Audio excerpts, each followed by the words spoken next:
In the name of Allah, the most gracious and the most merciful, whom we only seek assistance and guidance and put our trust and reliance in Him alone. He has the key to our hearts.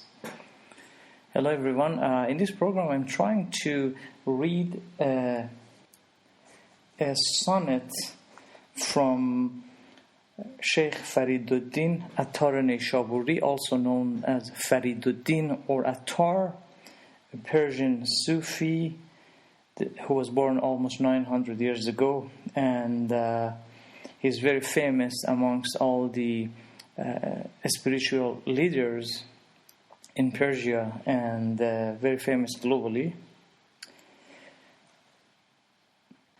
As a mystic, he had a huge influence on everyone who's following Sufism, and his guidance has always been a major role in Sufism.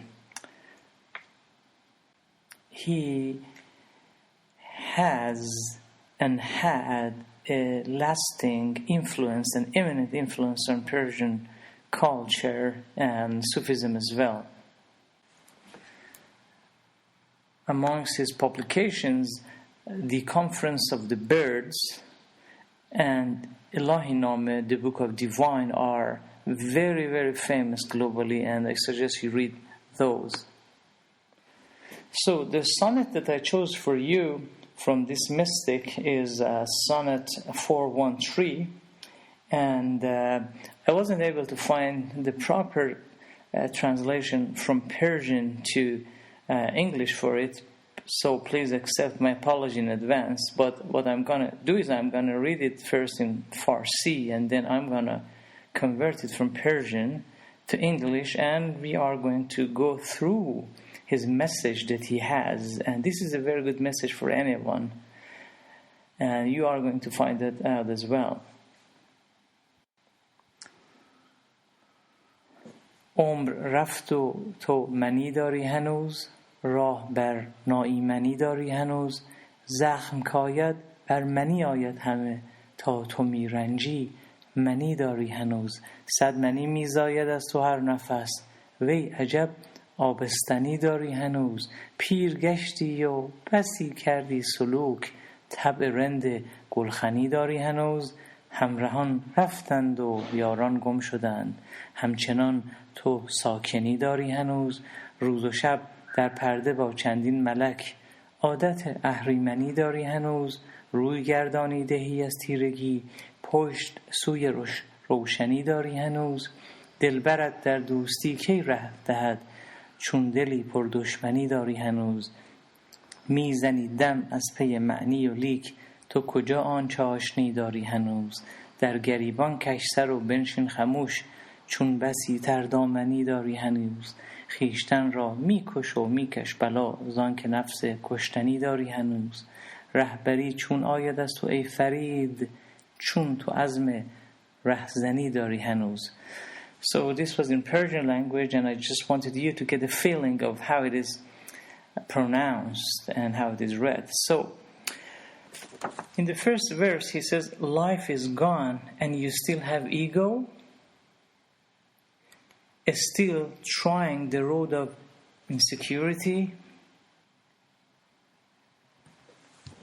So in this very simple sonnet, Attar raises a question, and if we pay close attention, it turns out that we have delayed our important work. The word still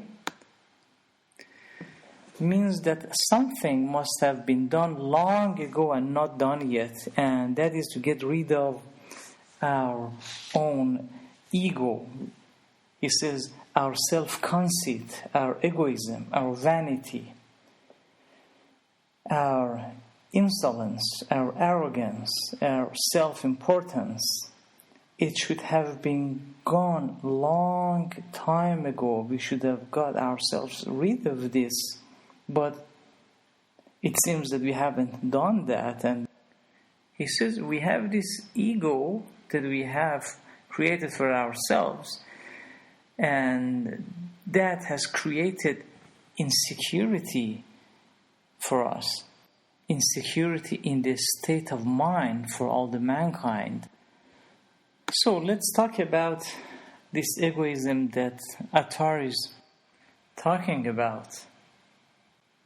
Attar is talking to all the human beings, and he says we are part of God's divine consciousness. We are the continuation of Him, and before we came to this world, again we were divine consciousness, and when we leave this world we are going to be divine consciousness as well. So having a divine consciousness means that we are infinite and we are eternal. And eternity means being alive in this eternal moment. Infinite, that we are infinitely vast, and infinity is measured by the stillness and accepting the happening in the current moment without fighting it. So when we, being a divine consciousness, enter this world, when we come here, we go to the mind. So we enter to this space which is called mind, and the problem happens when we start getting identity from the things that we are putting in our mind. We tend to cling to the things that our mind shows. Let me elaborate on that. We have 5 external senses like eating, drinking, touching, and the others. So these external senses that we have, what they do is they convert everything that they see or feel or hear or touch or taste into a form of a thought in our mind. This space which we are calling mind is not really in existence. It is a fake status of mind. For example, when you look at a book, the image of the book is converted to a thought and it is displayed in your mind. On an average basis in a day, we usually think about 60,000 thoughts per day. And let's say a person who is 40 years old has over millions of thoughts in his mind. The problem is we were formless, we were part of God's divine consciousness, but we enter into this space, and problem happens when we try to get identity from these thoughts that we have.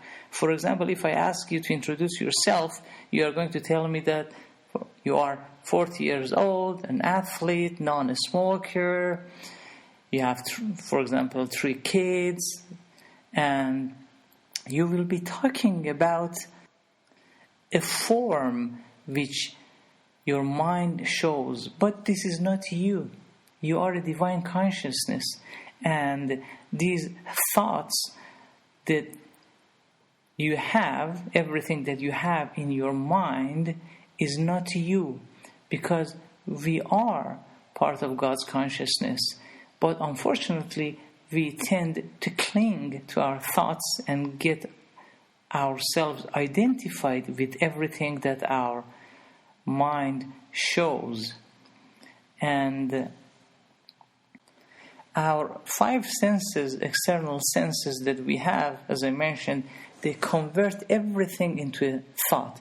For example, now that you're hearing my voice and you're listening to me, everything is being shown in your mind in the form of thoughts, and your mind is making that happen. So everything that is converted through our 5 senses and is shown in the curtain of our mind is made from things, and things are energy, they are all material. And there are usually three types of things that we tend to put in our mind, which later on they turn themselves into the center of importance for us. The first category is called material things such as money, such as our position, our career, our kids, our spouses, everything that we can see. So in the first category, some people try to get their identity from these things that are important to them. For example, money. Some people get their identity from the size of the money that they have, and this is wrong, because now that money, which is a thing,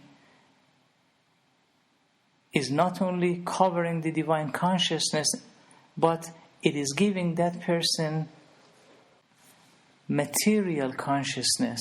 Material consciousness covers the divine consciousness. Going back to the example that I provided, for someone who gets his identity from the size of money that he has, if his money changes, he will change as well, because he has clinged with money. He has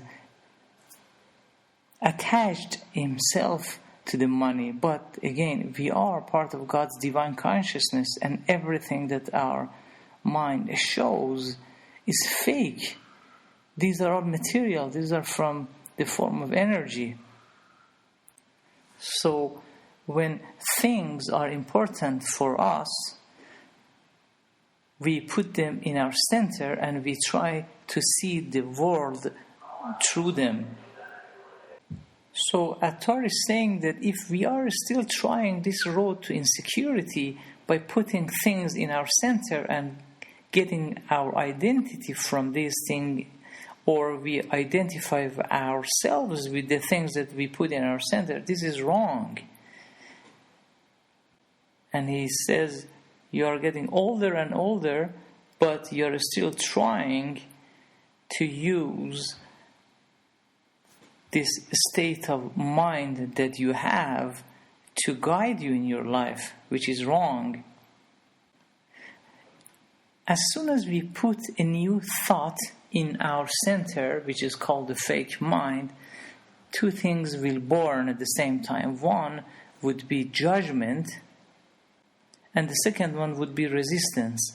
So by adding these thoughts to our center, these two new characteristics are being born by each thought. And when, let's say, we talk to someone and they tell us something, so we will start making judgments against the things that they are saying. If we agree with them, we are going to say, yes, that is right. And if we disagree, we are not going to even like that person, because we are using the material consciousness. And again, I repeat that a 40-year-old person, for example, has millions of thoughts in his mind and is getting his identity from these thoughts that he or she has. So the first category that we put in our center is called things, is called material things, such as money, such as our car, our house, our kids, our spouses, our status in the community.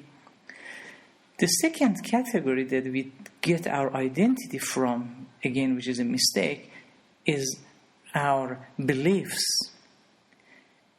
I'm just going to give you an example. The other day, I had two friends of mine came to my house, and I had some fruits in front of them. I asked them, to eat these fruits that I washed for them, and one of them, picked up a fruit, and the other one didn't. So I asked him, why don't you do that? He said, my mother has told me if you go to a party, it's not a good idea to go and start eating food. But the other friend said, oh, on the other side, my mother says, when you go to a party and if there are fruits on the table, they are for you. So don't be shy. Eat it. They are for the guests. So as you can see, two persons with two different beliefs. And here is the problem. We have many, many, many beliefs in our center, which I just call a fake status of mind. And it is a mistake to get identity from the thoughts that we have. For example, the more educated you are, the better. Although it is right, but we should not get our identity from our education. Let's say you are a surgeon and you lose your right hand or your fingers, and then you can't do surgery. So if you were getting your identity from the career, the position that you had as a doctor, then if that is taken away from you, you are going to be depressed and you are going to have a lot of health problems, mental problems, psychiatric problems. Why? Because in your eyes, part of your life is being taken away from you. Another example, let's say someone is very rich and all of a sudden stock market crashes or someone is not giving back his money.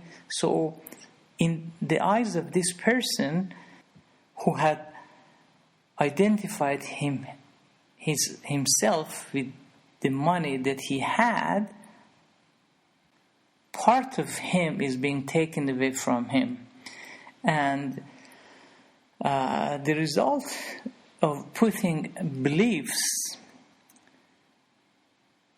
and thoughts in our center would be the excitement and thrills such as fear, anger, hatred, and all the other negative characteristics that you know. So in the second category, that were beliefs that again they are form of things, we should not get our identity from these beliefs that we have. The third category is called thrills, excitements, and again people tend to get their identity from the excitement and thrills that they have. Some people love to have pain, and they love to have hatred. So let's say you go and talk to these people about being calm and stillness. They are not going to want to listen to you. Why? Because they have identified themselves with anger, with these negative excitements and thrills that they have.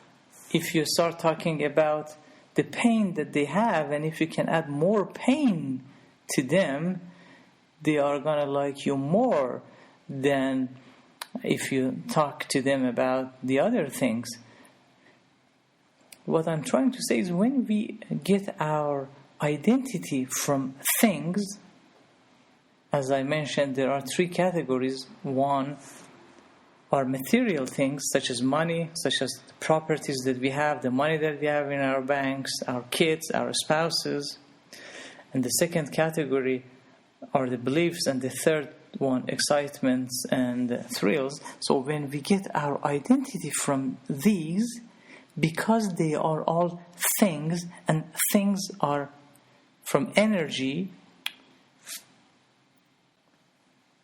they give us a material consciousness, but we are not born to have a material consciousness. We were part of God's divine consciousness. We were formless, but we came to this space which we call the fake mind, and now we are clinging to these three categories, and that is the problem. So Attar is saying that you are getting older, but you are still holding on to all these thoughts that you have, and you are still pouring water for your egoism. You are still getting yourself identified with the things outside. You are a 60-year-old person, and still it's important to you the size of your money goes up and down. It's okay to have money, and we have to care about our money, but we should not get our identity from the things that we hold on to. And he says that you're still trying this uncertain and insecure way now that you're close to the end of your life, so this is a mistake. So he suggests we have to shatter and break this mental fake state of mind that we have created for ourselves. And as you know, when we were a child and when we were born, we were given a name and we were given things to hold on to. But I think the problem exactly happened at that time because we were part of God's divine consciousness, but they gave us a name. Our parents gave us a name, and then they started giving things to us, and we forgot about being divine consciousness. We thought we are the name that we have, the things that we have. And for example, let me share you an example. When we were a child, and let's say someone would come and get our toy from us, we would cry because we would feel that that toy was part of us, and we would cry for hours if we loved, the toys that we had, or our milk bottle. It doesn't matter. And this is right, but as soon as we are older and we get old, we should not act like a child. When we lose something, we should not act like a child, because the child would believe that a part of his or her identity is being taken even from him. But now, look at us. We are 20 years old, 30, 40, 50, doesn't matter. If we lose something, we change. And Attar is saying everything in this world is transient, except God. Nothing is stable. So by us putting unstable things like the acceptance of our spouse, like our money, like wanting our kids to go and educate in the field that we want. So when we put these things and material things and beliefs and thrills and excitement in our center, because they always change, we can't let this happen to us, because we are divine consciousness. We should not have pain. We should not let the material consciousness cover our divine consciousness. This is a mistake.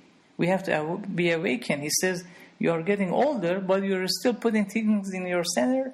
You're 70 years old, and still you're thinking, okay, let's double up my money. Let's do this, let's do that. And you write millions of books about how to tie and untie a knot. And this is a mistake. He says we are divine consciousness. We should not commingle ourselves.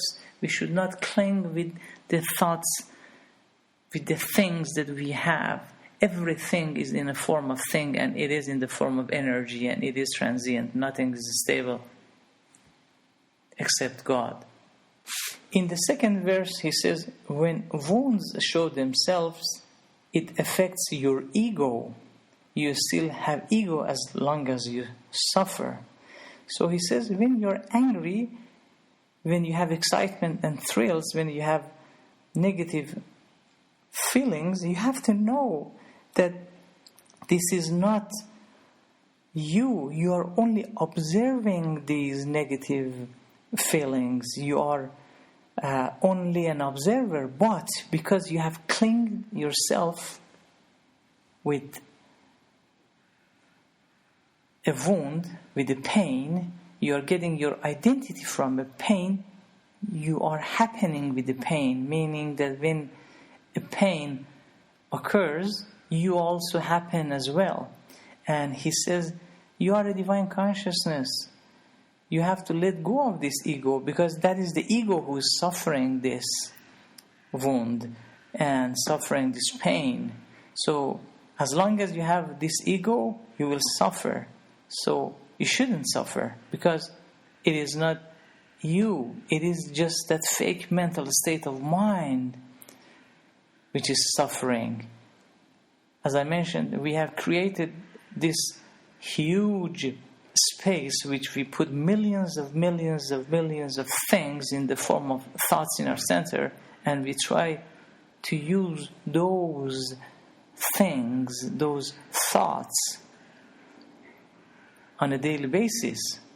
It is okay to use them, but we should not get our identity from the thoughts. But unfortunately, I have to say 99.9% of all of us, we get our identity from the things that are important to us. We get our identity from our kids.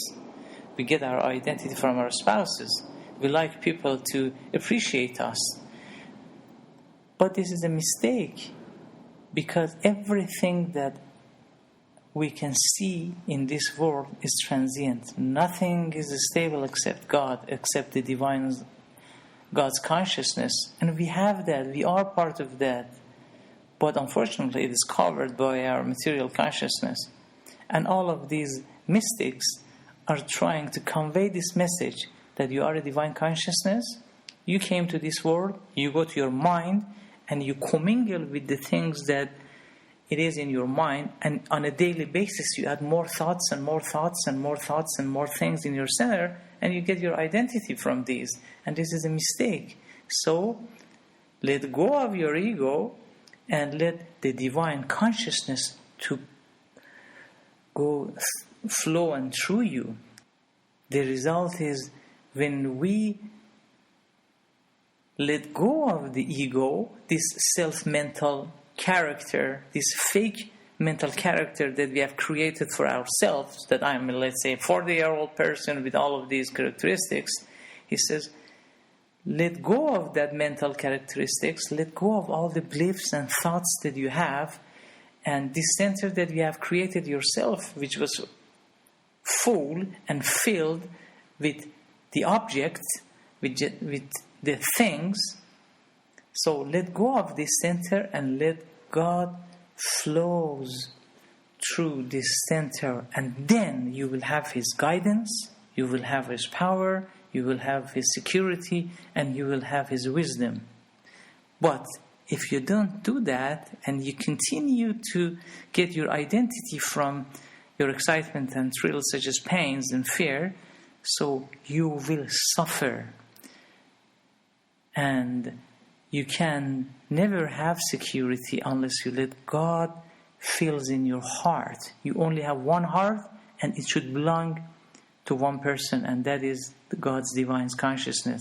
You can't have a heart filled with things and objects, because all of the objects are transient. They all change.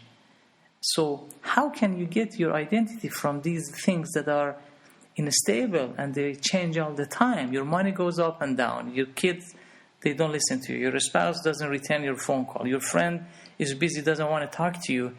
And this creates pain for you because you had yourself identified with this. This is a mistake. It is good to have education. We should have a PhD. As a matter of fact, I do have a degree as well, a few degrees from different universities. But we shouldn't get our identity from our education. It shouldn't matter to us that we have 2 PhDs or engineering degrees or not. That is something that we have to earn our living, but we should not commingle with, we should not get our identity from these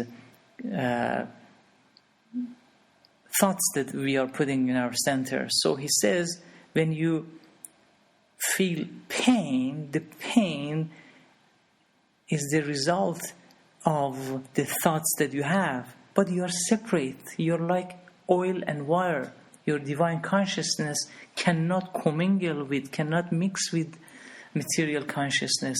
You have the ability to become an observer, to observe your mind. So all the mystics are trying to tell us that we are not our thoughts, we are not our beliefs, we are not the material things that we put in our center. We should let go of them. And then the divine consciousness that we were the part of God's divine consciousness and we were part of the continuation of that could feel our center. And the third verse says, hundreds of self-conceit is born by each breath. Wow, you're still so saturated and pregnant. So Attar says, at any given moment, you're adding hundreds of thoughts into your center, into your ego, into your self-conceit, into your mind, and you're getting old. This is a mistake. You have to let go of these thoughts. You should not add more to it. You have to do the self-destruction.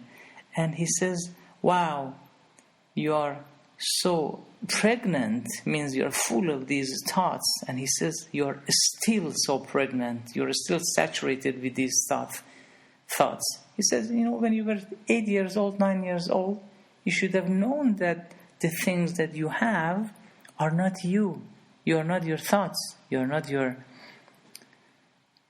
material things that you have. You are not your beliefs. But why are you attaching yourself to your thoughts? When someone says something that you don't agree, why do you change? Why do you show reaction to the happenings? So this is what will happen when we add thoughts in our center. We said we are getting our identity from those thoughts. And when someone says something or happening happens to us, we go to our millions of our thoughts and we come up with a reaction. For example, if someone slaps us, we might do the same thing. He says, no, you have to be still in the moment. You have to have the stillness characteristics. You have to make friend with the current happening. Meaning, you shouldn't go to these millions of thoughts that you have. So when something happens, just relax and let God's divine consciousness flows through you.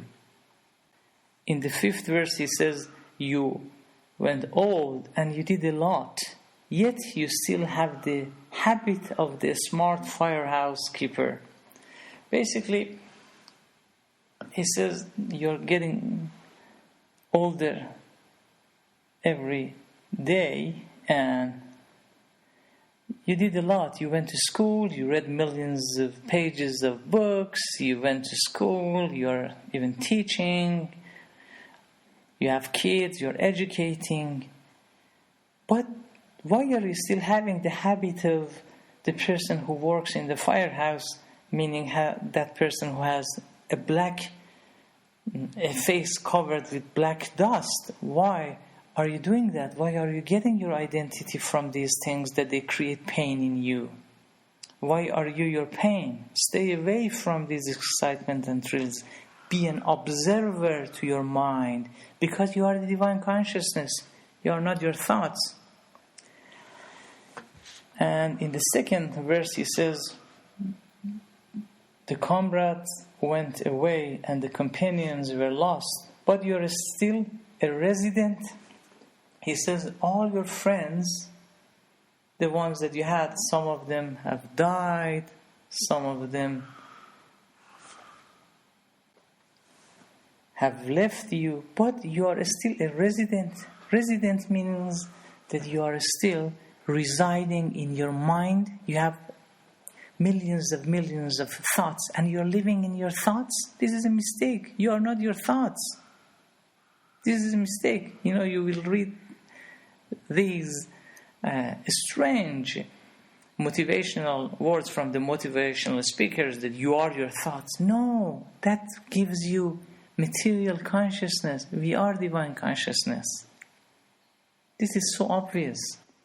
Everything that we have learned, and even the society and our parents' teaching and everything in this world is giving us material consciousness. And unfortunately, it is good to have all these thoughts, but we shouldn't use them to get our identity from. Meaning we should not be identified with the things that are important to us. So Attar says, you are still residing in your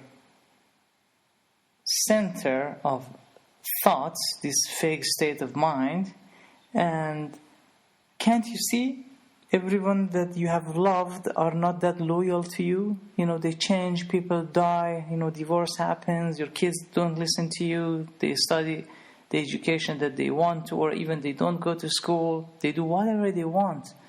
So instead of being an observer, why were you getting your identity from these things? Why it was so important to you that everyone in the community accept you as a very intelligent person or as a very successful surgeon, and now that you can't do surgery, why do you think that your life has ended, and why do you feel pain?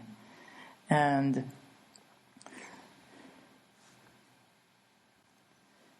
anything which is important to us, that automatically it becomes our center, fills our center, and it gives us direction, it will give us guidance, it will give us the wisdom and the security that we want. But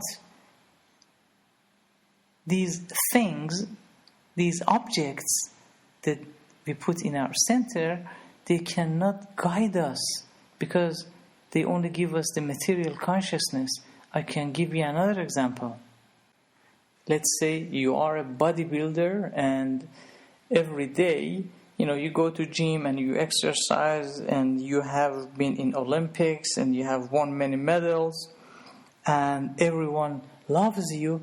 All of a sudden, you get a disease, or part of your hand is, let's say, burned, or you can't show off your body, or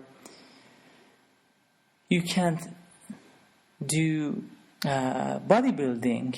So in your opinion, because you had yourself identified with being a bodybuilder, you were getting your identity from this fake mental character, that state of mind, so you are definitely going to become stressed and depressed.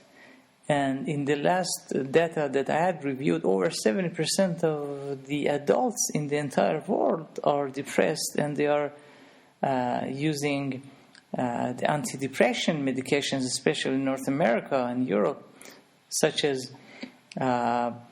Xanax. And even we have many people addicted globally, and also in some countries you can see marijuana are being legalized, and alcohols are also legal to use. And even in the countries that they are not legalized, people use them and they become addicted to the alcohol or medications such as Xanax. So let's review what are these medications or the alcohol and the drugs are doing. It's simple. One thing. They want to give us happiness and stillness. What they do is they try to stop this thought process that we have. As you know, on a daily basis, we think a lot, and then a thought comes after a thought like a train. So these medications and these alcohols and these drugs are trying to make mind think slower. They try to open up a gap between thoughts, meaning they tend to reduce the number of thoughts that we have, and they make us slower, to think slow. You have seen people that are, or you might have probably yourself experiencing using these medications. So these medications, let's say if you feel pain when you take Xanax, so your feeling these pains less than before. Why? Because it directly affects your mind and it makes you think less. So all these mystics are saying that you don't need to take these medications or drugs or alcohols or wines.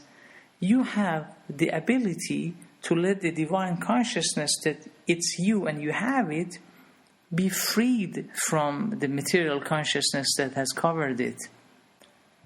You can shatter your own minds without the use of medications. These medications have many, many side effects. And you can't easily get off of them.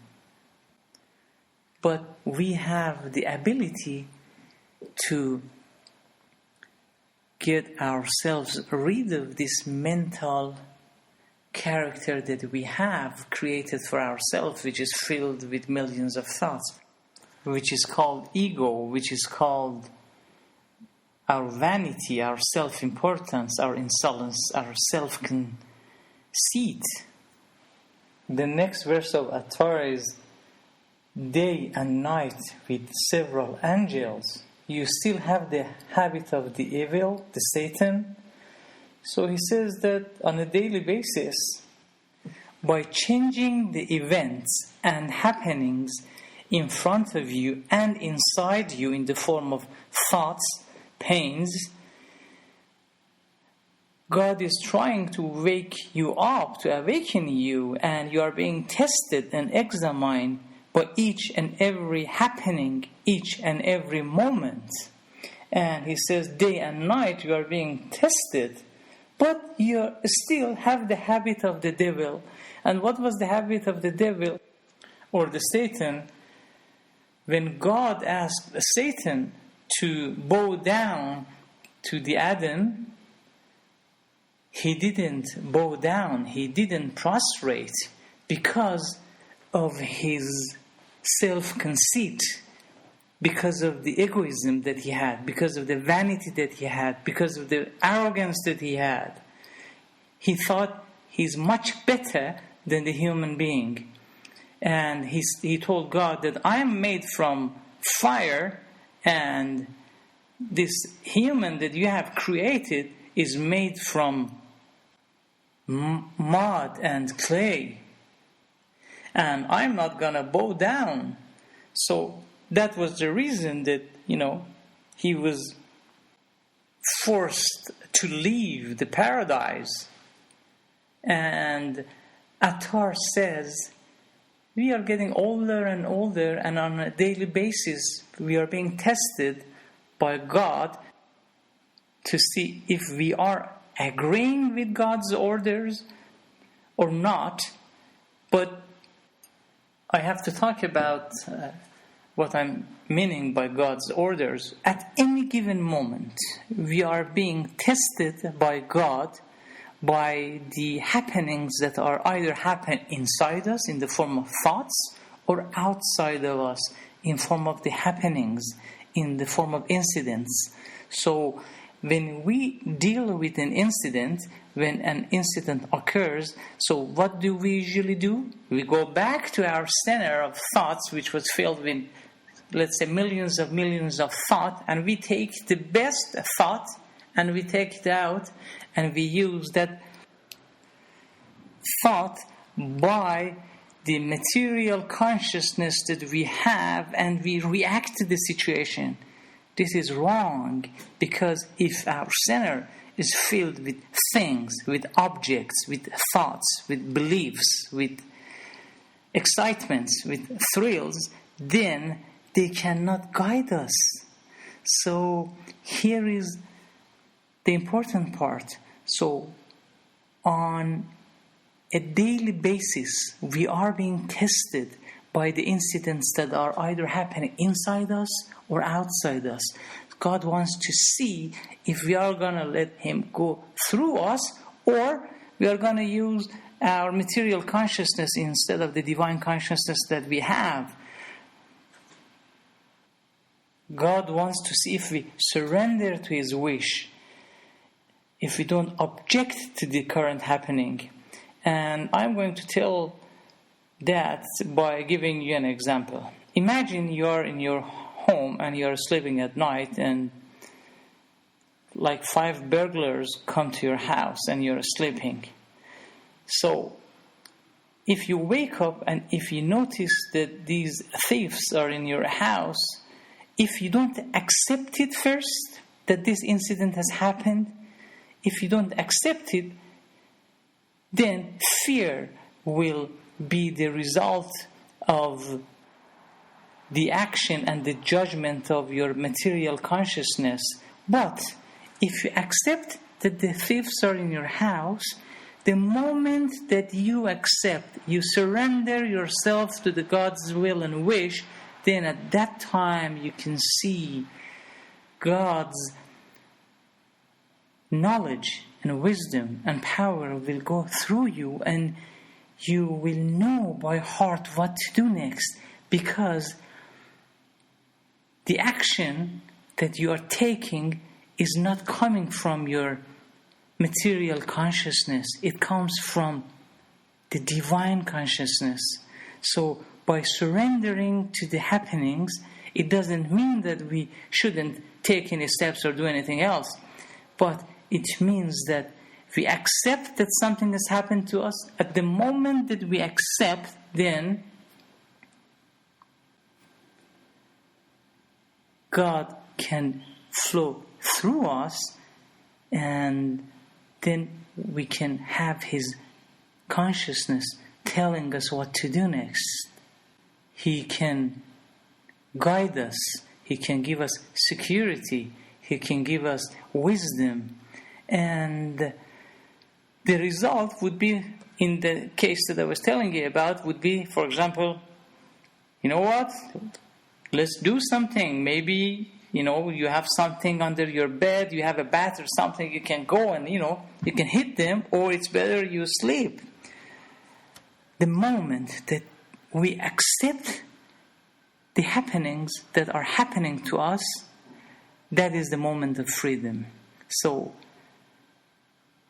God is testing us on a daily basis to see if you're letting His consciousness go through us, or we want our material consciousness to be our glasses to make the decisions. And if we do that, if we choose the second road, which end up to satanic way, it would put us on Satan's jurisdiction. Then anger and fear would guide us. Anger and fear want to give us security, direction and guidance and wisdom, which is wrong. So as soon as a happening happens, as soon as the event is happening, if we don't like it, or even if we like it, so what we should do is we have to surrender to the God's wish. We have to accept the happening before making any judgment. If we do that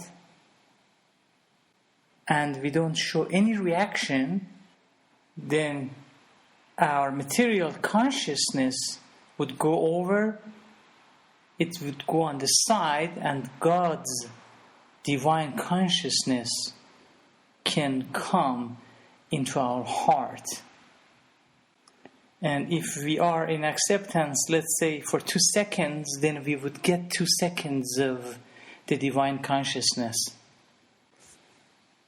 This is also true for the internal happenings, meaning thoughts. As soon as a negative thought is approaching us, or a negative excitement or thrill, or a pain or fear, or anything that is bothering us and it is negative, then what we can do is we can first accept that thought has entered to our mind space, and then we try not to attach to that thought. We shouldn't let that thought to take us with itself and fly, and we think and think and think and think. So, meaning at the same moment that we agree and accept and surrender ourselves to the fact that a negative thought has entered our mind, and this mind, as I mentioned, it's a fake mind. It's full of millions of thoughts.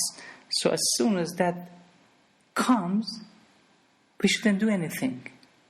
We should accept it. And then at the moment of acceptance, then God's wisdom and guidance and power and security would flow through us, and we would know what to do next.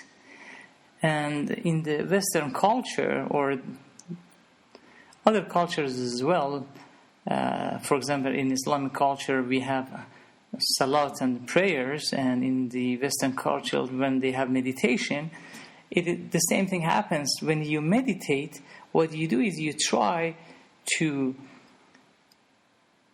not think. You try to make a gap between your thoughts.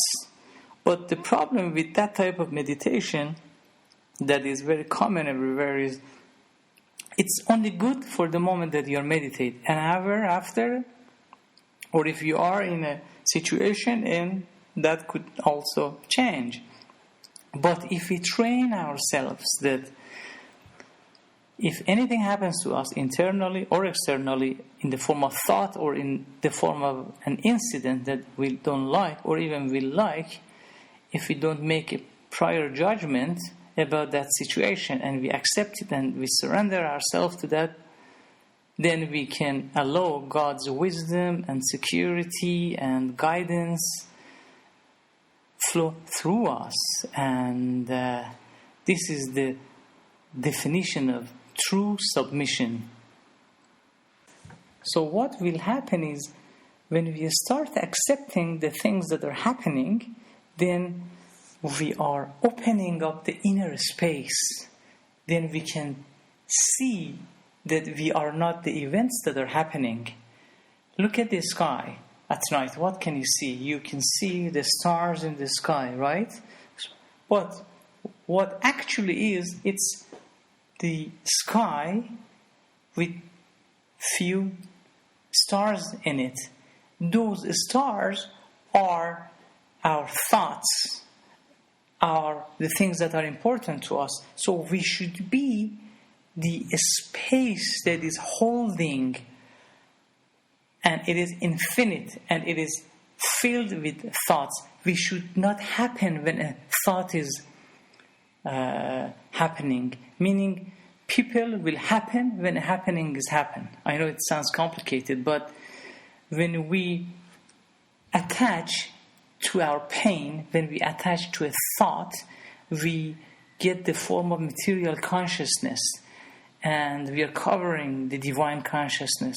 So what we have to do is we have to be the observer that a thought is happening, because we are the divine consciousness. We are not our thoughts. But people nowadays, they connect to the thought, and they think they are the thought, and they think they are the pain, the thrills, the excitements. We are not our excitements. We are not our pain. We are the observer of the pain. As soon as we practice this on a daily basis, we make friends with the events and happenings internally and externally, then we are opening up the inner space, and it is infinite and it is eternal. Then nothing can move us. Nothing can shake us. So what is the real definition of success? It is not how much money you make. It is how you can control your thoughts and emotions, how you can be an observant of your thought, how you can observe your mind, this fake mind that we have created for ourselves. So the true definition of success is the amount of times per day that we surrender to God's wish, which is in the form of happenings.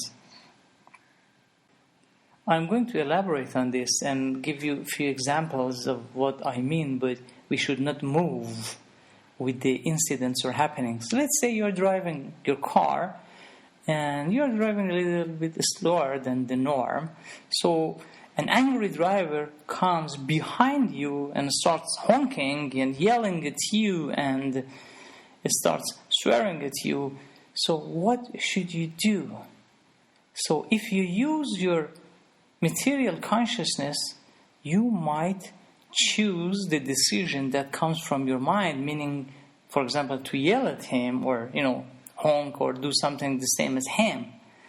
But what we actually have to do is we have to first accept that there is an angry driver behind us, and then we have to even pray for that angry driver to reach his or her destination in a safe way. Meaning that now that we have opened up the inner space of ours, then we can react differently because we are connecting to the God's guidance and wisdom. Some people, when they get let's say, a speeding ticket or a parking ticket, they start yelling, "Oh my God, why did I receive this ticket? Oh, I have had a very bad day."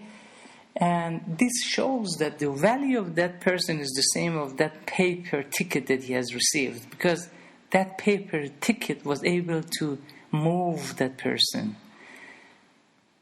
So some people are stronger than this. They don't move when they get a, let's say, parking ticket or speeding ticket. Some people, let's say, if their house is being robbed, they don't move or change, and they have their stillness. And so we have to truly know what is going to change us, what is going to move us, what is going to shake us. And the thing that shakes you is exactly the value that you have. Let's say one of our close family members passed away. So what we have to do? We have to accept it. If we don't accept it, then emotion, which is the result of the thoughts that we have, it will control the situation, and it's going to tell us what to do next, which is wrong. We have to accept it, and then we have to thank God for what has happened to us, for the acceptance. And by avoiding to make any decision based on our emotions, then we can still be on the right side of the road, which is God's side, not on the Satan's side. So it's very important. If you want to know your true value, you have to know what is shaking you. If your money goes up and down and you shake, so your value is the same as your money, then you are a number. But money can never give you happiness. Happiness comes when we have divine consciousness in our heart, not material consciousness. At the time of the recording of this audio, I know that the coronavirus, COVID-19, is out, and there is no solution for it at all, at least at this stage. So no matter how much money you have, you cannot get security from your money. This is very simple. You cannot get any security from anyone except God. You accept that COVID-19 is out, you take the fear out, then you know what you have to do. And because you are connected to the divine consciousness, and this is what has to be done. And the result of being on God's side, letting God's divine consciousness flow through our heart, is the endless happiness. So on the verse number 8, he says, you have turned your face from darkness. You have turned your face away from darkness, but still your back is toward the bright side. It means that you are getting older and you know that life is going to end. But why are you still holding to objects, to the things? You are going to leave this world in the form of divine consciousness. Why are you getting identity from the objects that are important to you? Why are you getting your identity from your spouse, your kid, your money, your every thing that your eyes can see. He says, you know you are going to die, but you truly don't believe it. But still, your back is toward the wrong side. The next verse, he says, when will your sweetheart show you the friendship? Because you are full of animosity and hatred. Again, Attar is telling us that as long as we are filled with our emotions and excitements, our thrills, our thoughts, our objects that are important in our center, then our sweetheart, which is God, is not going to show us His face. We can't make any friendship because it's simple. We have one heart, and that one heart is only for the Lord. It's only for the God. That's it.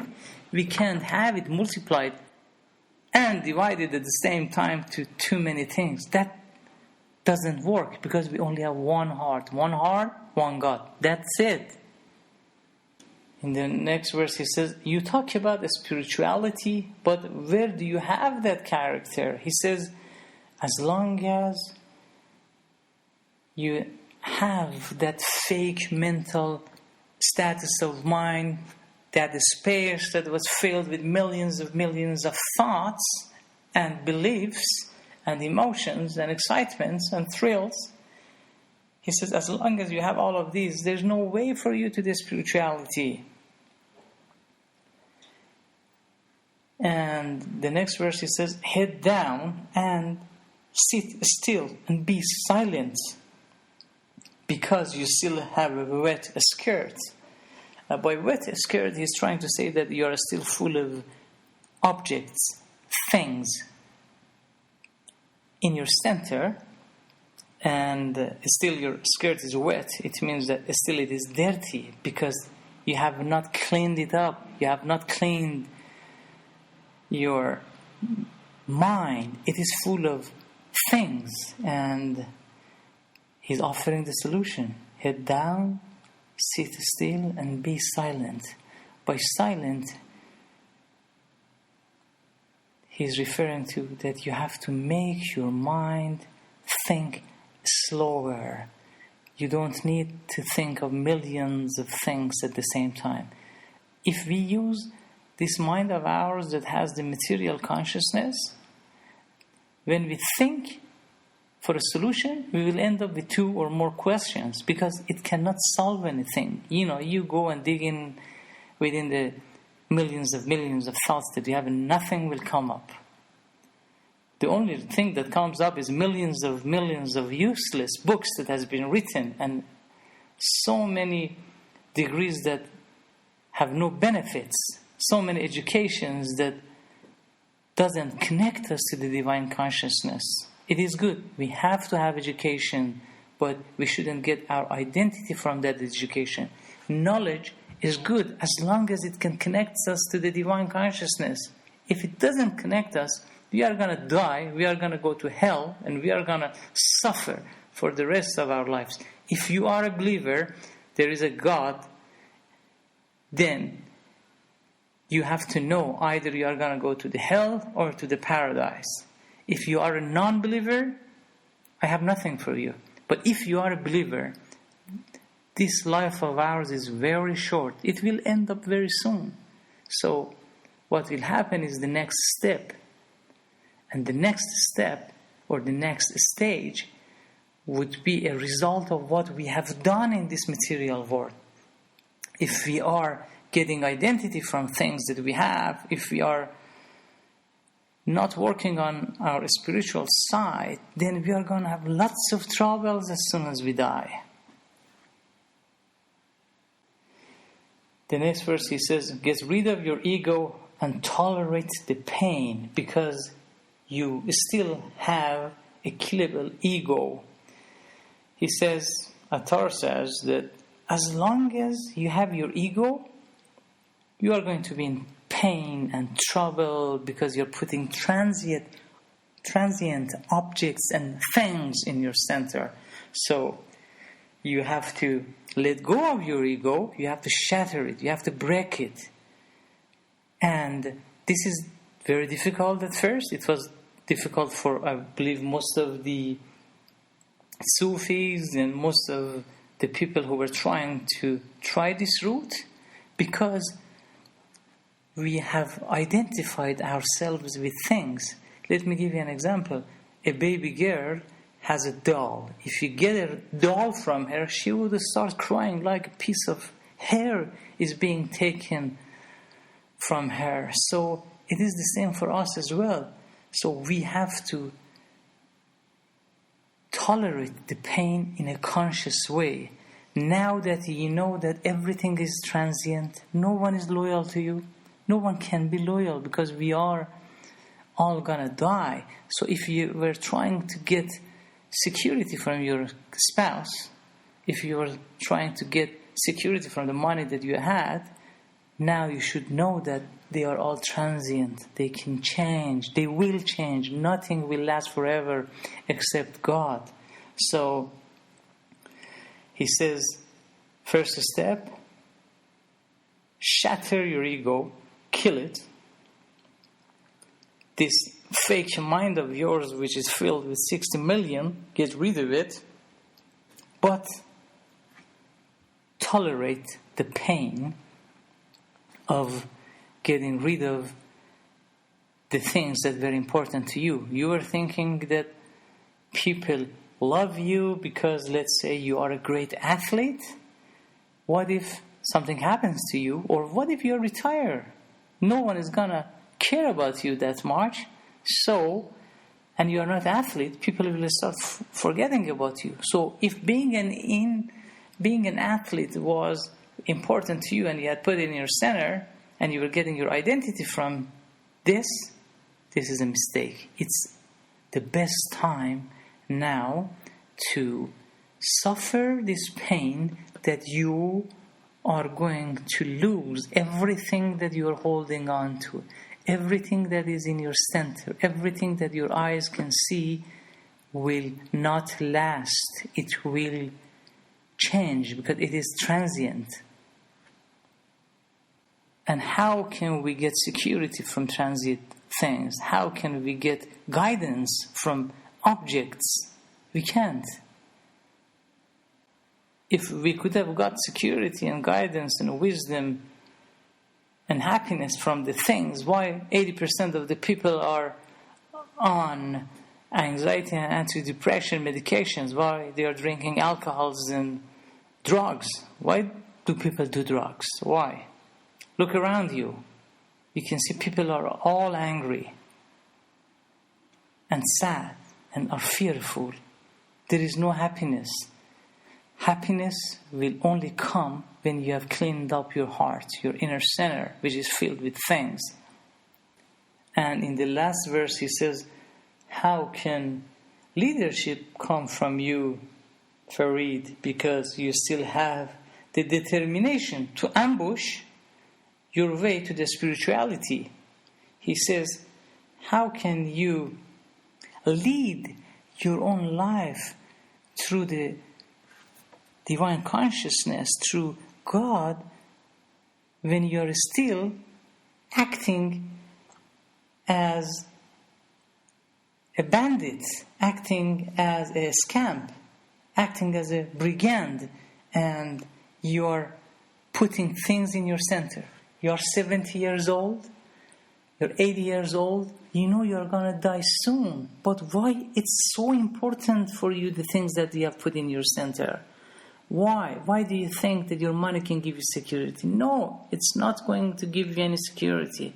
You're not going to die happy. The only way that you can be happy and die happily is to let God's consciousness to go through you, to fly through you. And if you are still using the material consciousness that you have and getting identity from the things that are important to you, you're sitting on Satan's side and you are going to suffer pain.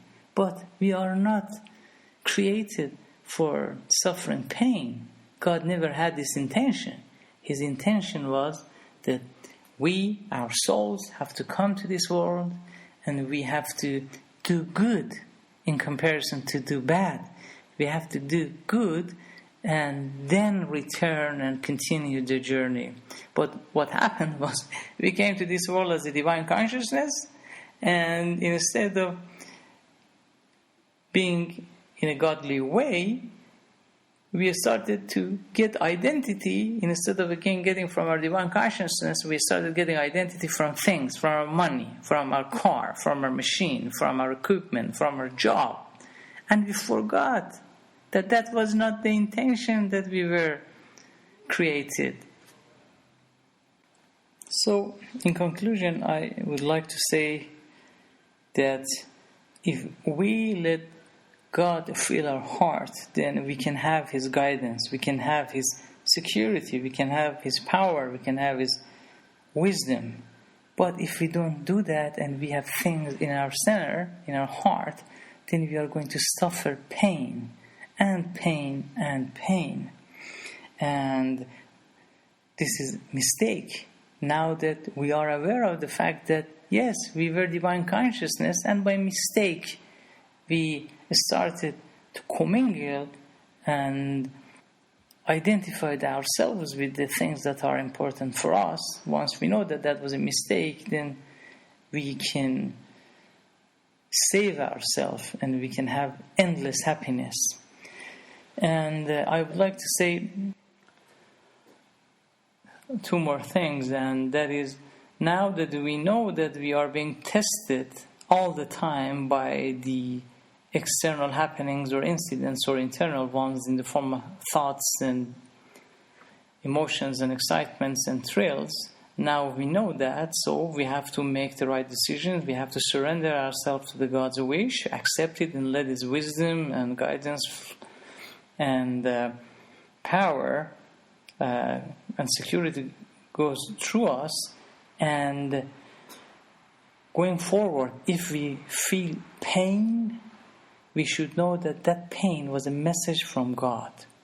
Meaning, if we have pain, that is the reflection of our inner mind, which was filled with millions of thoughts. So when we have pain, that's a message from God to tell us that we have been trying to get identity from something. We had identified ourselves with an object, but we have the pain because now we know that that object was not able to give us any identity. That object could be people's acceptance from us. That object could be our wives, our spouses, our kids, our position, our boss, anyone. So now that we have pain, we should know that we were not able to get identity from the things that were important to us. So that's a good thing that we have pain. So now we can make friends with this pain and we can let it go through us and we can accept it. And now that we have accepted that we have the pain, the acceptance is equal to freedom. Meaning that once you accept you have a pain, that's the first step towards freedom.